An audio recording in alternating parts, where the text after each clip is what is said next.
What is it to be great? How do you become great?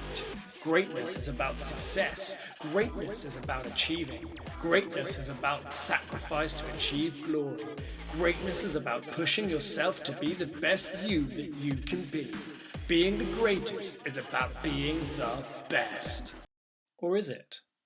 That's certainly what the world teaches us about greatness. Greatness is something anyone can achieve. Greatness is something we can find within ourselves.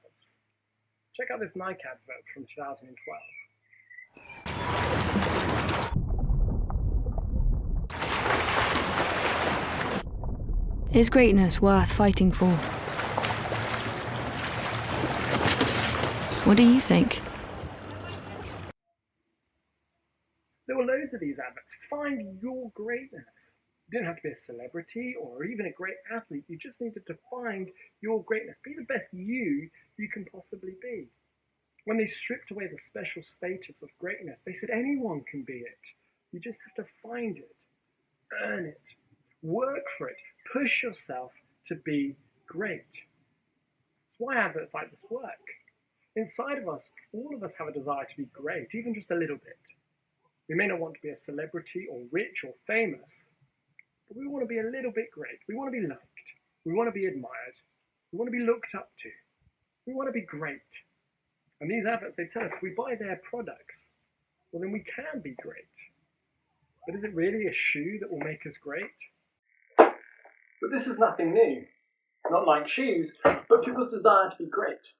Individuals and nations throughout history have wanted to be great. I mean, why do you think the Egyptians built those pyramids?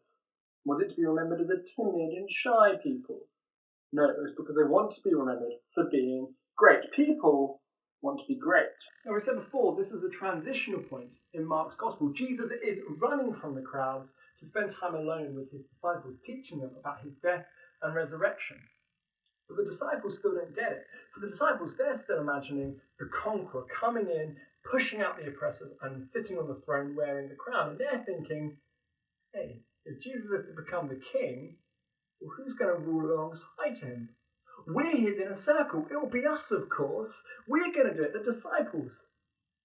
But have you ever heard the expression, two's company, three's a crowd? There were 12 disciples.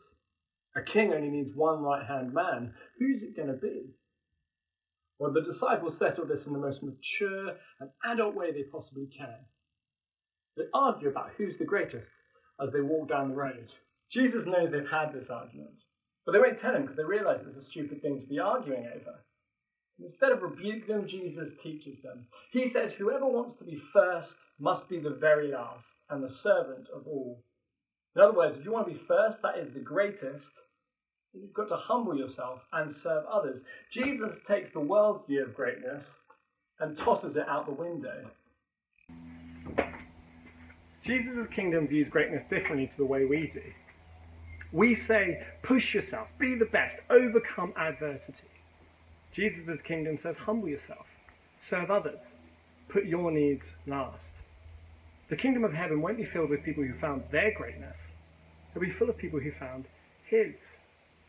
The greatest king, the greatest man who ever walked the earth didn't have a crown, he didn't earn millions of pounds, he wasn't a celebrity, he didn't have a triangle tomb that pointed into the sky, he didn't even wear Nike trainers. The greatest king who ever lived died on a cross, weakly and pathetically. He humbled himself to serve us. That's the example he gives us. That is greatness.